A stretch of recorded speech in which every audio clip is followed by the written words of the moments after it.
Good morning everyone. स्वागत है आप लोगों का कक्षा 6 की गणित की कक्षा में। आज हम लोग पढ़ेंगे बीजगणितीय अवधारणा। ये आपके मैथ्स किट में ही एक ये है, इसको हम क्या बोलते हैं? जियो बोर्ड। क्या बोलते हैं? जियो बोर्ड। इसकी कितनी संख्या है? ये कितनी है? एक है। ये एक है, ठीक है।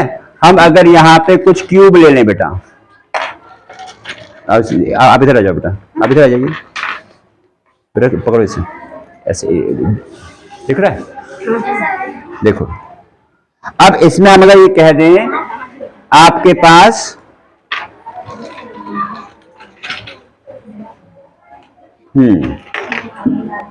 इसे क्या कहते हैं?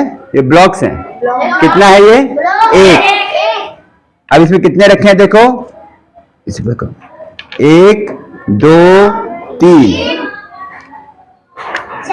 4, इसके बाद 5 6 हो गया। आराम से हम इसको गिन सकते हैं, ठीक है। ये क्या है? चांदा, अर्ध चांदा। अब इसमें कुल कितने चांदे दिख रहे हैं आपको मेरे हाथ में? 3, ठीक। चलो, अब क्लास में कितने लड़के हैं? गिनो, बैठो। 8 लड़के हैं। 8 लड़के। कितनी लड़कियां हैं? 2 4 6 8 10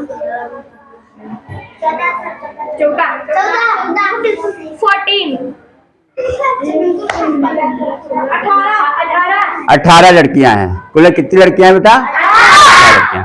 अब देखो भाई, हम लोग आराम से वस्तुएं गिन पा रहे थे तो आराम से बता दिया कितनी वस्तुएं हैं।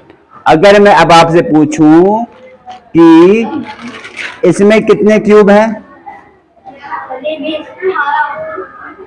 हम लोग क्या कहेंगे? पता नहीं, कुछ क्यूब हैं। भाई हमें संख्या पता नहीं है, हम इसमें ऐसे रखा हुआ, हम इसे गिन भी नहीं पाएंगे। हम क्या कहते हैं कि कुछ, हमें संख्या ज्ञात नहीं है, हम क्या कहते हैं इसको? कुछ क्यूब है ना। भाई हमें जहां संख्या, जो चीज हम गिन पा रहे थे हम लोगों ने गिन के बता दी। अब अगर हम कहते हैं कि इस रैक में कितनी किताबें हैं,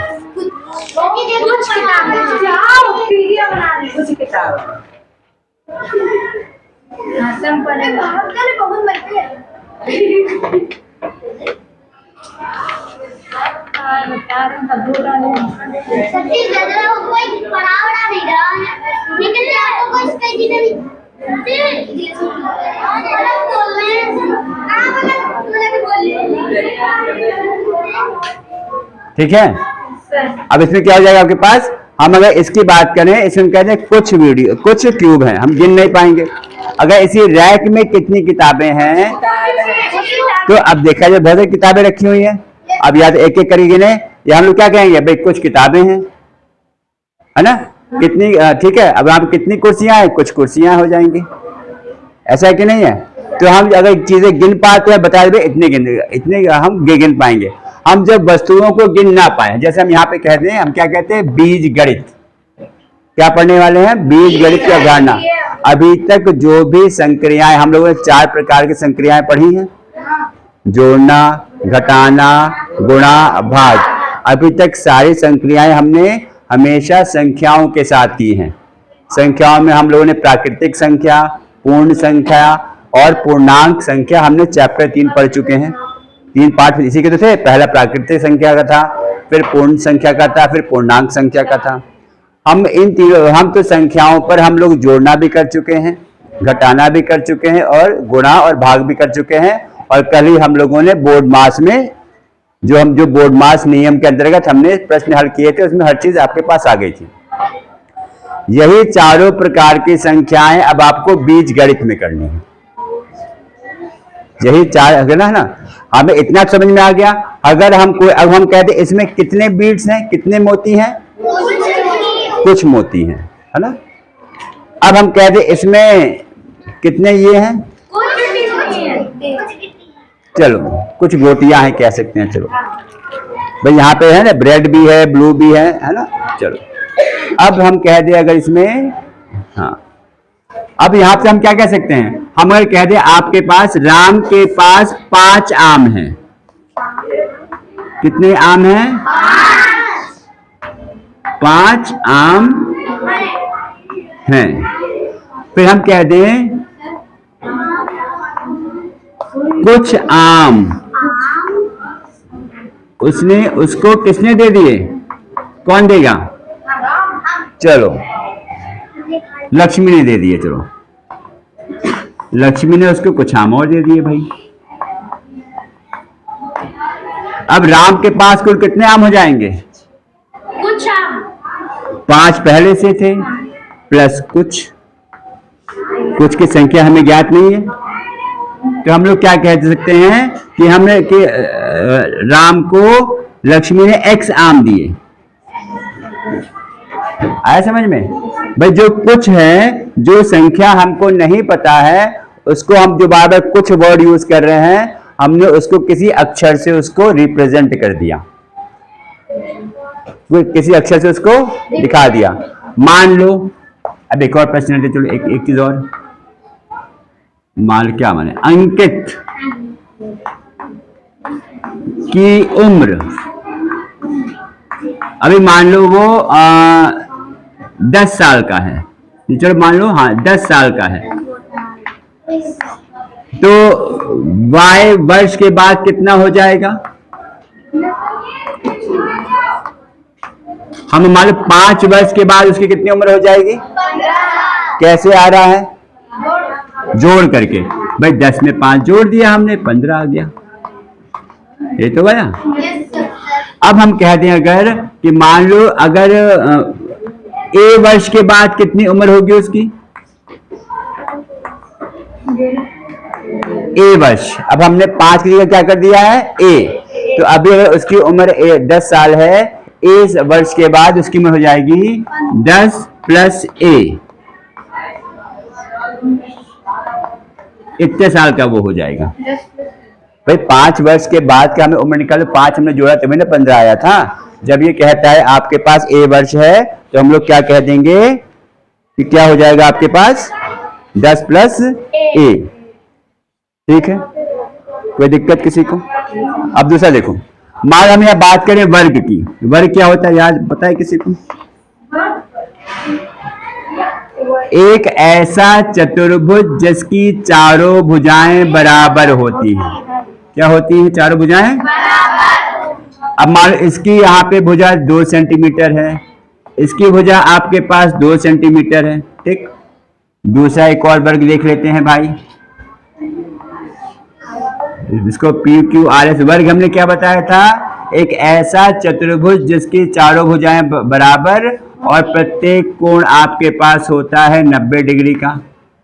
इसकी जो मान भुजा 4 सेंटीमीटर मान लीजिए, इसकी भुजा कितनी भुजा है? 4 सेंटीमीटर।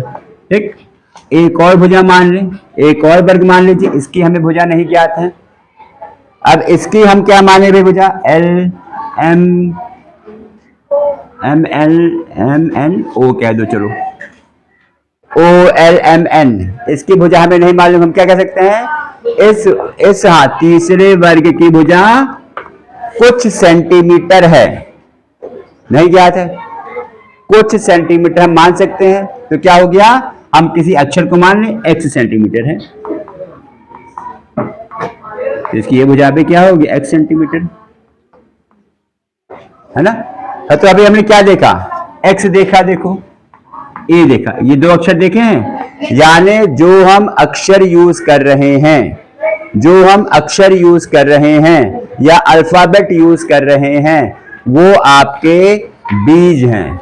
अक्षर को क्या कहते हैं? बीज। यही हम लोग पढ़ रहे हैं, बीज गणितीय की अवधारणा।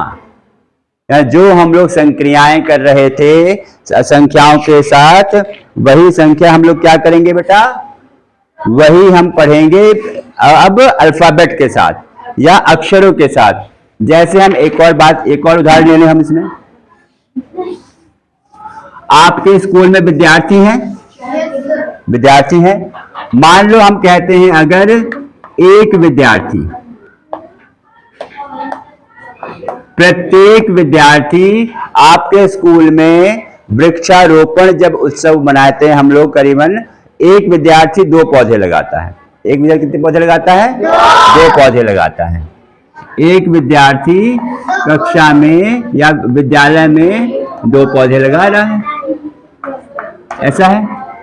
एक विद्यार्थी, तो 2 विद्यार्थी कितने पौधे लगाएगा?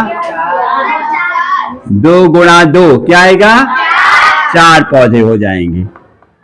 अब ध्यान दीजिएगा, एक चीज अब मैं एक शब्द और बताने वाला हूं, 2 शब्द बताऊंगा अभी मैं। 3 विद्यार्थी कितने पौधे लगाएंगे?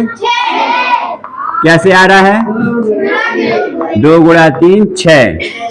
7 विद्यार्थी कितने पौधे लगाएंगे? कैसे आ रहा है? 2 गुणा 7 क्या हो जाएगा? 14 पौधे लगा दिए। अब क्लास में कितने छात्र मौजूद थे? 8 छात्र थे, ठीक है, और 18 गर्ल्स थी। तो हम 26 विद्यार्थी कितने पौधे लगाएंगे? 52। कैसे आ रहा है? 2 गुणा 26 52 पौधे हो जाएंगे। इसी से हम कहते हैं, अगर पूरे विद्यालय की हम विद्यार्थियों की बात कर लें, तो अगर कक्षा 6 में भी, कक्षा 7 में भी, कक्षा 8 में भी बच्चे आए हुए हैं, सबको पौधे लगाने हैं, तो मान लो हमें अभी संख्या पता नहीं भी वहां पे 7 में कितने बच्चे आए हैं, 8 में कितने बच्चे आए हैं, तो हम मान लें 6 से। अगर आपको n विद्यार्थी हैं, n विद्यार्थी कितने पौधे लगाएंगे? 2 गुणा n हो जाएगा। फिर ये हमने क्या था, जब 2 विद्यार्थी थे 2 से गुणा किया, जब 3 विद्यार्थी थे तो 3 से गुणा किया, ऐसा है कि नहीं है? जब 7 विद्यार्थी थे तो 7 से गुणा किया। जब n पूरे स्कूल के बच्चे हो जाएंगे n, तो हमने n से गुणा कर दिया। भाई n का मान तो बदल रहा है ना। अब क्या चीज कांस्टेंट है? 2 पौधे।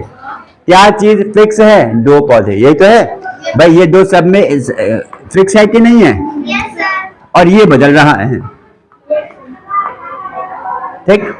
तो जो आपका नहीं बदल रहा है उसको कहते हैं हम लोग अचर, जिसका मान नहीं बदले, जो फिक्स रहे, जो नहीं बदले, जो समय के साथ जिस भी अक्षर का मान परिवर्तित नहीं होगा या जो परिवर्तित नहीं होता है उसका मान वो अचर।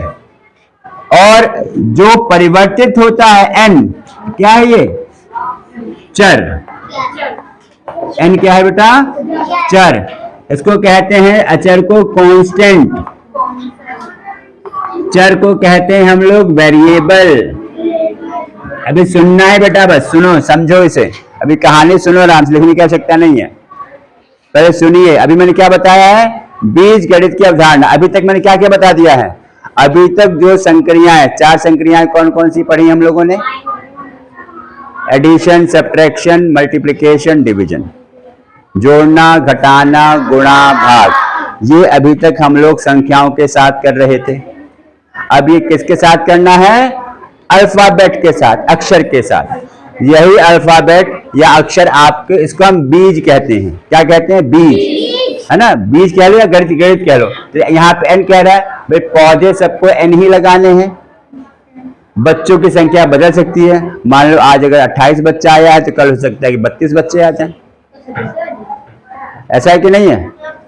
जो भी है, ठीक है। यह संख्या बच्चों की बदलती रहती है। तो जो चीज समय के साथ परिवर्तित होगी वो हो जाएगा चर, जो समय के साथ परिवर्तित नहीं होगा वो हो जाएगा आपके पास अचर। वो क्या हो जाएगा? अचर। कोई दिक्कत किसी को? ठीक ठाक है। अब आगे बढ़ा जाए, आगे बढ़ा जाए, ठीक। देखो अब हम देखेंगे इसमें योग की संक्रियाएं। बता दें इसको, अभी समझना है बेटा आराम से, बिल्कुल परेशान नहीं होना है। और ये नया टॉपिक शुरू हो रहा है तो आपको बहुत ध्यान देने की आवश्यकता है। कक्षा, और ये हमेशा कभी भी और हर कक्षा मिलेगा। अब क्या पढ़ेंगे? संख्याओं और अक्षर संख्याओं पर मूल, है ना, मूल संक्रियाएं, यही है। संक्रियाएं कौन सी बताई मैंने अभी? मूल। 4 बताई थी।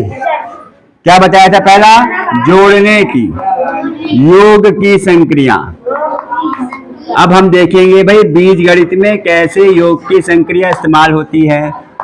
5 में 4 जोड़ने पर कितना आएगा? ये तो बहुत आसान है। 9। हम कह दें अब 5 में x जोड़ने पर, 5 में x जोड़ने पर 5 प्लस x, हम 5x नहीं आएगा, 5 में x जोड़ेंगे तो 5 प्लस x लिखेंगे, क्योंकि ये चर है x और 5 क्या है? अचर। 5 क्या है? कांस्टेंट। x क्या है? वेरिएबल। इसका मान बदलेंगे, x का मान 1 होगा तो 6 हो जाएगा 5 प्लस x, x का मान 2 होगा तो क्या हो जाएगा? 5 प्लस 2 7 हो जाएगा। x कोई भी मान बदल सकता है क्योंकि x क्या है? चर। आ गया। अब हम कहते हैं a में 4 जोड़ने पर, अल्फाबेट a में 4 जोड़ने पर कितना आएगा बेटा? a plus 4। अब इसके आगे हम इसको हल नहीं कर सकते, ऐसे ही रहेगा क्योंकि दोनों अलग अलग चीजें हैं ना। भाई जैसे मान लो आपके पास 4 किताबें हैं, 4 कुर्सियां, तो क्या कहेंगे? हमारे पास 4 किताबें और 4 कुर्सी हैं। ऐसा तो कहेंगे नहीं कि हमारे पास 8 कुर्सी किताबें हैं, ऐसा तो नहीं कहते ना। अगर चीजें अलग होती हैं अलग अलग करके बताते हैं कि भाई 4 किताबें हैं, 4 कुर्सी हैं, 10 छात्र हैं, 12 लड़कियां हैं। अब सबको इकट्ठे तो नहीं जोड़ते ना, वैसे हम यहाँ भी कहेंगे ये a अलग है, 4 अलग है, a में 4 जोड़ने पर a प्लस 4 हो जाएगा। ठीक। अब देखो ध्यान से, हम कहते हैं x में y जोड़ने पर कितना आ जाएगा? x plus y. Very good, आसान लग रहा है, कोई दिक्कत किसी को? चलो अब हम कहते हैं a b और c जोड़ने पर कितना आ जाएगा?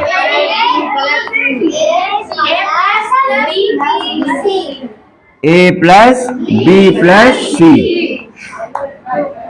आसान लग रहा है? बिल्कुल बिल्कुल आसान लग रहा है। अभी क्या क्या पढ़ा हमने? चर क्या होता है? जो समय के साथ परिवर्तित हो। अचर क्या होता है? जो समय के साथ परिवर्तित ना हो। चर अक्षर संख्याएं होती हैं, अचर कांस्टेंट होता है। हमने जोड़ने की संख्या देख ली, संक्रिया। अब क्या है दूसरा? घटाने की संक्रिया, घटाने या अंतर की संक्रिया। चलो इसमें क्या है बेटा? अब देखो यहां पे ध्यान से, वैसे ही है। 10 में 4 घटाने पर कितना मिलेगा? कैसे आ रहा है? 10 माइनस 4। आसान था, बचपन से कर रहे हैं। अब क्या है? 10 में x घटाने पर, 10 में से x घटाने पर कितना मिलेगा? 10 माइनस x।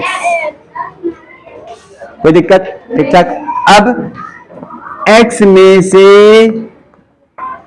10 घटाने पर x माइनस 10। सही है?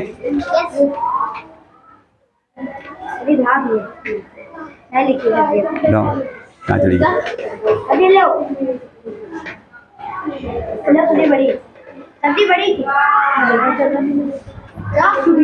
ठीक है। अब क्या होगा? x में से y घटाने पर, आसान लग रहा है बेटा? 4 संक्रिया थी, जोड़ना हो गया है, घटाना हो गया है, अब क्या बचा? गुणा वाली। गुणा की संक्रिया देखो। पहला 5 में 3 से गुणा करने पर क्या आता है? भाई 5 गुणा 3 हो जाएगा 15। 5 में x से गुणा करने पर क्या हो जाएगा?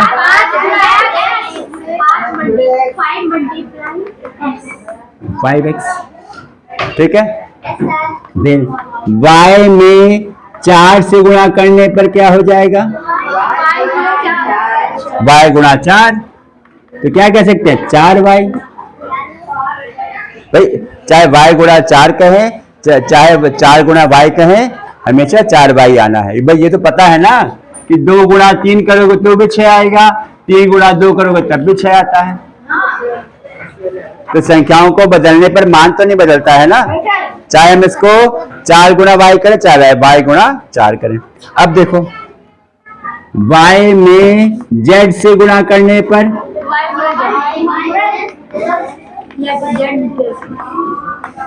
yz, कोई दिक्कत? ठीक ठाक है, समझ में आ रहा है? अब भाग पे आ जाओ। हाँ, 10 में 5 से भाग देने पर क्या आएगा? 10 भाग दिया है 5, 10 बटा 5 ये हो जाएगा 2। यही तो है। 10 में x से भाग देने पर 10 को भाग देंगे x से क्या आएगा? 10 बटा x। और यहाँ पे ध्यान क्या देना है? x का मान 0 नहीं होना चाहिए। कल ही हमने कार्य पुस्तिका में किया था, अगर किसी पूर्णांक संख्या को 0 से भाग देते हैं तो वो परिभाषित नहीं है। पढ़ा था ना ये कल, सत्य असत्य में की एक लाइन ये कि अगर हम किसी भी संख्या को 0 से भाग देंगे तो वो परिभाषित नहीं है। अब देखो x में 7 से भाग देने पे क्या आएगा? x बटा 7 है ना। a में b से भाग देने पे क्या आएगा? a बटा b, और b 0 के बराबर नहीं होना चाहिए। हर में कभी भी 0 नहीं आएगा, हर में कभी भी 0 नहीं आएगा। इतना समझ में आ गया है? अब देखो थोड़ा सा और रह गया कि अब ध्यान क्या देना है। हमने जोड़ना देख लिया है, घटाना देख लिया है, गुणा भाग देख लिया है। अब यहाँ पे देखो ध्यान क्या क्या देना है तुम्हें। पहली चीज, अगर कोई भी चीज आपके पास लिखा है, मान लो 7 गुणा x, क्या होगा ये? 7x है ना अंशिका? क्या हो जाएगा? 7x। यानी हम ये कहना चाहते हैं कि अगर कोई भी आपको 7x लिखा हुआ है या 5x लिखा है, हम जब भी किसी चर को और अचर को गुणा करते हैं तो उसमें हम गुणा का चिन्ह नहीं लगाते हैं, वो स्वतः वहां पे गुणा मौजूद है। जैसे हम कहते हैं कि 7ABC, थोड़ा बड़ा ले लिया, इसमें क्या होगा? ये आपको स्वतः पता होना चाहिए। 7, इसका मतलब क्या है? 7 गुणा A गुणा B गुणा C। आया समझ में? यानी कोई भी अगर मान लिखा आपके पास MN, मीन्स क्या हो गया? M गुणा N। ठीक, जैसे दूसरे में अगर यहाँ पे हम कहते हैं x y का अर्थ क्या है? x गुणा y। ये ध्यान देने वाला है बेटा, है ना। इसमें भी कंफ्यूज, ये छोटी छोटी चीजें हैं जो प्रश्न हल करने में बहुत हेल्प करती हैं, और बहुत बच्चे कक्षा 7 को भी और 8 को भी ये आपको पढ़ने की आवश्यकता है। उनको भी, कुछ बच्चों को जिसको डाउट है वो अपना पढ़ सकते हैं आराम से। सही है। अब देखो तीसरे में कहते 1 गुणा x लिखा है, इसका मान क्या हो जाएगा? 1x। हम इसको 1x न लिखकर हम इसको सिर्फ x लिखते हैं। भाई मान लो अगर 1 के अलावा कोई और संख्या होगी तो हम लिखेंगे ही, 1 के अलावा कोई और संख्या होगी तो लिखेगी ही। मान जैसे ये yz है, इसके आगे कोई संख्या नहीं लिखा है, इसका मतलब क्या हो गया? इसके आगे 1 लिखा हुआ है। ये mn है, इसके आगे कोई संख्या नहीं लिखी, मतलब यहाँ पे ये 1 लिखा हुआ है। समझ आया? यानी अगर हम कह दें 1 into x है तो हम इसको सिर्फ x लिख सकते हैं, या हम कहते हैं यहाँ पे अगर आपके पास 1 into p है, इसको हम सिर्फ सीधे p लिख सकते हैं, या कहते हैं 1 into pqr है, हम सीधे इसको pqr लिख सकते हैं। ये चीज ध्यान देने वाली है। अब भाग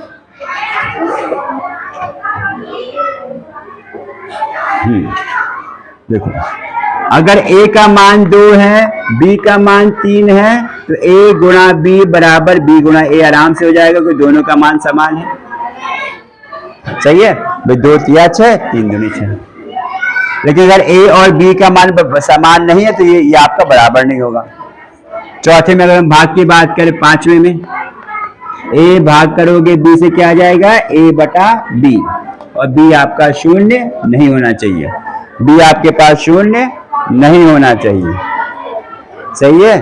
और भी हम देख सकते हैं क्या, चलो x y गुणा y x, ये कौन सा है, ये ध्यान होगा क्रम विनिमय प्रगुण, याद है, 2 गुणा 3 गुणा 3 गुणा 2। अगर संख्याओं का क्रम बदलने पर इसका उत्तर सेम आता है। इसी तरह से जो भी आप प्रगुण पढ़ चुके हो संख्याओं के साथ, वो इसमें भी अप्लाई होंगे। ठीक है, घर जाइएगा, फिर से इसको रिवाइज करिएगा, और इस पर आधारित प्रश्न आपके पास अभ्यास 5A और 5B में है, इसको आप हल करिएगा। ठीक है, और कार्य पुस्तिका के भी प्रश्न इसमें आप बिल्कुल हल करके देखिए कितने प्रश्न हो रहे हैं। फिर हम लोग मिलेंगे अगले वीडियो में एक अगले टॉपिक के साथ। बहुत ध्यान रखिएगा अपना, और बहुत बहुत खुश रहिए। धन्यवाद। हाँ, कर दीजिए।